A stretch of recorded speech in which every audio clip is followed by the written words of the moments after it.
So since it's been almost a year since the 2016 Olympics, I wanted to start doing basically some reviews on some of the Olympic medalists, and especially the American Olympic medalists, and basically anybody that there's a good chance that people have at the very least had the opportunity to see on television so far, or that may be coming to TV fairly soon. Some of these big cards. Some of these guys may have like headlined or been features, basically kind of featured deep in the undercards of some of these bigger pay-per-view and HBO and Showtime, PBC, etc. cards, might not necessarily have gotten an extremely high amount of shine necessarily. All these guys for the most part are still basically prospects. It's probably uh, virtually all of them probably have another year or so before they manage to get into title contention. A lot of times it seems like Olympians, it's not even until the next Olympics, like from 20, like say, it's like the 2012 Olympians didn't really start getting their title shots till about 2015, 2016, around that time. And so it's likely that for most of the 2016 class, that they probably won't be starting to get their shots for at the very least another year and a half or so. But for what it's worth, I wanted to start with what a lot of people kind of consider my expertise, and that would be with the flyweight area divisions. And I'm going to start with Nico Hernandez, who managed to win a bronze medal in the light flyweight division, the 108-pound division, for the United States. Nico Hernandez from Wichita, Kansas, really good fighter, did a really solid job in the Olympics. Scored a couple of big upsets, especially against Vasily Yegorov of Russia in his second fight. On his way to, he defeated in his first fight Manuel Capai of Italy, and then in his third fight defeated Carlos Kipo Pilatai of Ecuador to clinch himself into, basically earn himself a medal, at the very least a bronze, and then he wound up coming up just short against Hasanboy Duzmatov of Uzbekistan. Duzmatov just being a really, really good fighter, and Duzmatov actually wound up winning the award. I can't think of the name of the award off the top of my head, but he won the award for basically Val Barker Trophy. He won the Val Barker Trophy, and the Val Barker Trophy is basically the best pound for pound boxer of the entire Olympics. So, Nico Hernandez basically only lost in the finals to the guy that was considered, or excuse me, in the semifinals to the guy that was considered the best fighter of the entire Olympics, not even just the light flyweight division, which is, a big, big, big accomplishment. Guys like Vasily Lomachenko, Roy Jones Jr., etc., were guys that have won that award in the past. Teofilo Stevenson for another one. But Hernandez has now, since turned pro, he's managed to have two fights under his belt. He's actually moved up in weight since his Olympics. I've mentioned in the past the fact that I think some of these fighters, when they're going from the amateurs to the pros, they might be fighting at slightly too high a weight class in the pros. And I think part of that too is the fact that they're not fighting as often, not as much like in the week in week out sense, so they're not kind of staying at like fighting weight year round. But at the same time, I think a lot of these guys, they're at an age where it's potentially them kind of growing out of a given weight class. It's almost like they're kind of stunning their growth, still trying to fit themselves into what was a good weight for them as a teenager, but trying to do that as an adult, and it's, eventually something's got to give. Nico Hernandez is 21. His birthday's in January, so he'll be 22, not for a little while at the very least. And he's fought his first fight at super flyweight, his second fight at flyweight.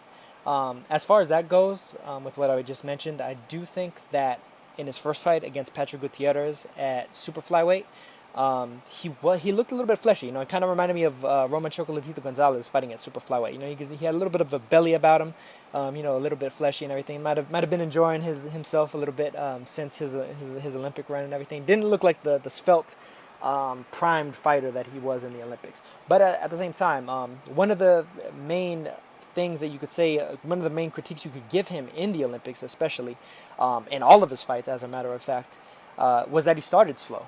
And I think one of the general ways that you can tell if a fighter is drained is largely when they start slow, when they start off kind of dry. It's almost like they haven't rehydrated themselves or hydrated themselves to begin with enough in order to kind of break that sweat, get warm, and kind of get into a rhythm, get into the groove of things.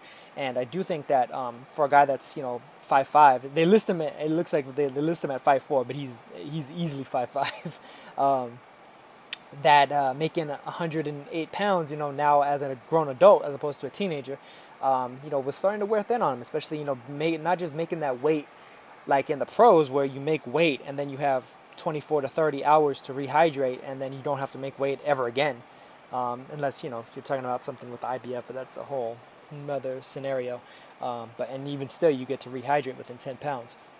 But having to make 108 pounds, and then 2 days later have to make 108 again, and then 2 days later have to make 108 again, for each of your fights in the Olympics, that can take its toll. And I think that for Hernandez, especially, it did.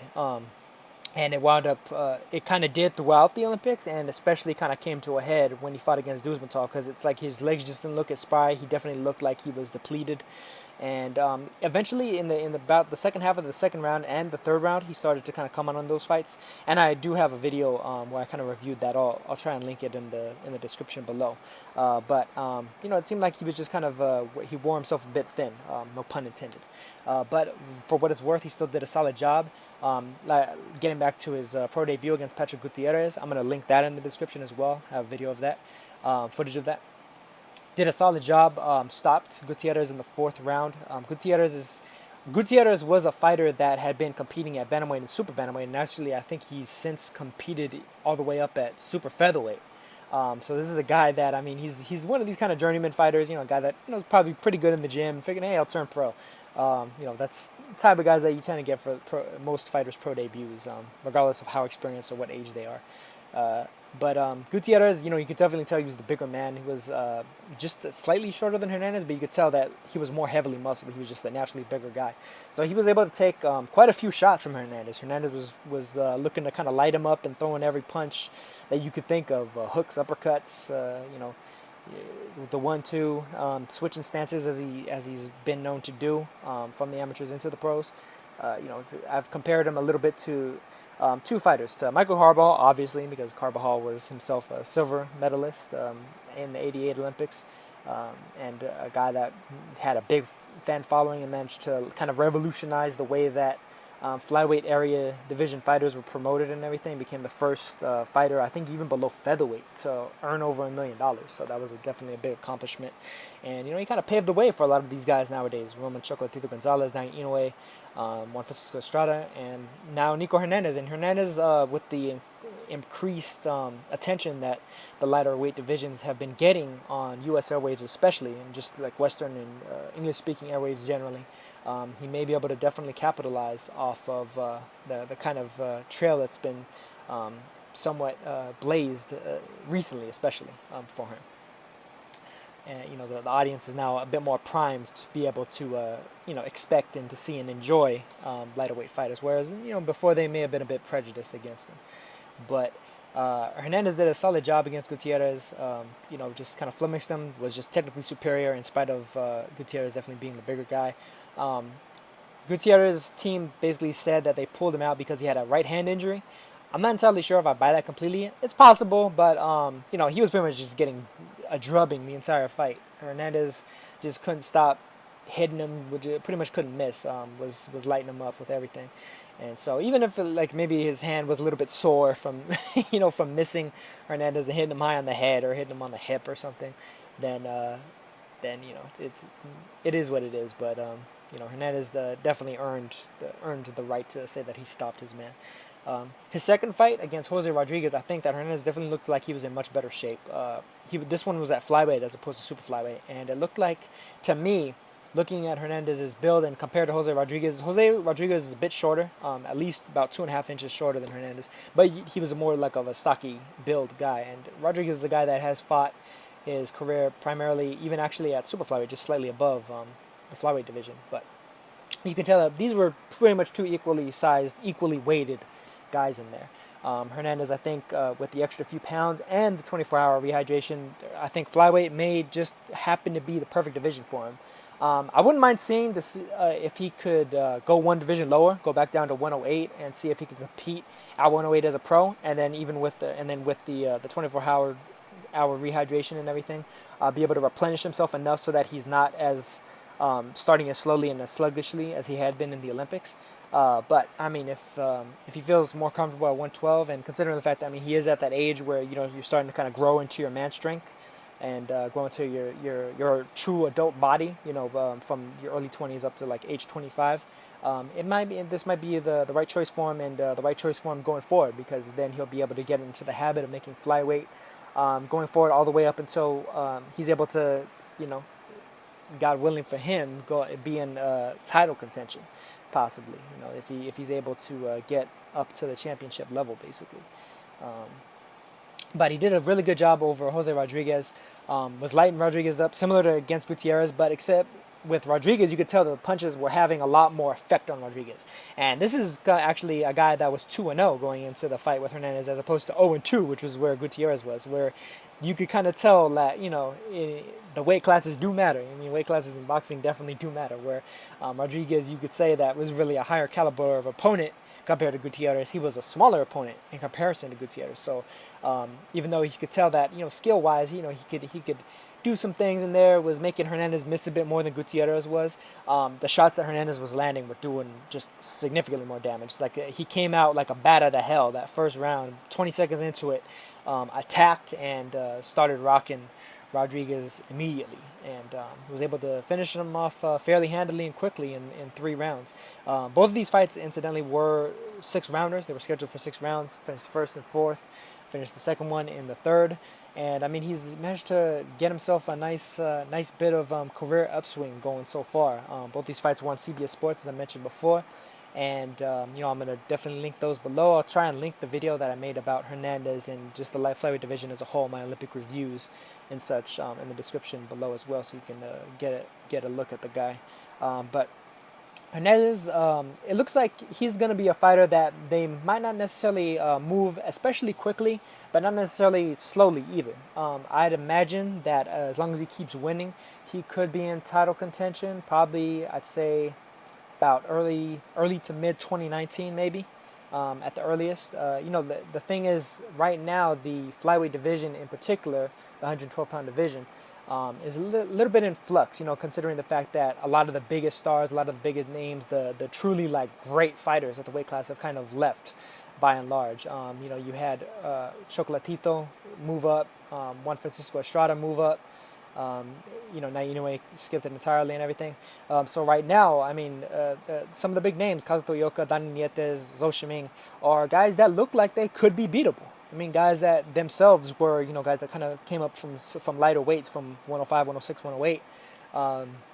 You know, whether it's amateur or pro divisions we're talking about. And really the kind of the guy that looks like he might be the boogeyman of the division, Daigo Higa, is himself a young guy. He's is he even 21 yet? I'm not even sure if he's 21 yet. I think he actually just turned 21 fairly recently, because I know Higa is actually the youngest champion in all of boxing. But Higa's a guy that, you know, just the way he's built and just his style, you could very easily see him moving up the super flyweight, especially to chase the bigger bucks. Because that guy is a serious power puncher. That guy has some serious, you know, one punch take you out power ability. But Hernandez, you know, I think really, if they were willing to throw him in there fairly early against some of these other guys, those Zhou Shiming, Dani Nietes, Kazuto Ioka, guys that are a bit on the older side, guys that may be slowing down slightly at some point in the near future, guys, you know, in their mid 30s and such, and in Ioka's case at least has gotten taken a couple of lumps here and there in the midst of what's been a very fruitful but definitely a very kind of grueling career. You know, he's been a 3-weight champion and everything. Definitely the cream of the crop as far as the flyweight goes in its current state. You know, I think Nico Hernandez might be able to do something, you know, within another year or so. That said, I mean, he's only in 6-rounders, or he's only been in 6-rounders so far. I'm not sure if they're going to necessarily be that quick to rush him. I'd imagine maybe once Gonzalez and Inoue and some of these guys get a few more fights on HBO and everything, and I think the trail has been blazed a little bit more clearly and everything. And Hernandez has a bit more pro experience under his belt, has gotten some more rounds under his belt. Then at that point they'll have him ready for a title shot. Probably, yeah, I'd say, like I said before, in 2019. But that's gonna do it for this video, and I will catch you guys in the next one. Look out for Nico Hernandez. Peace.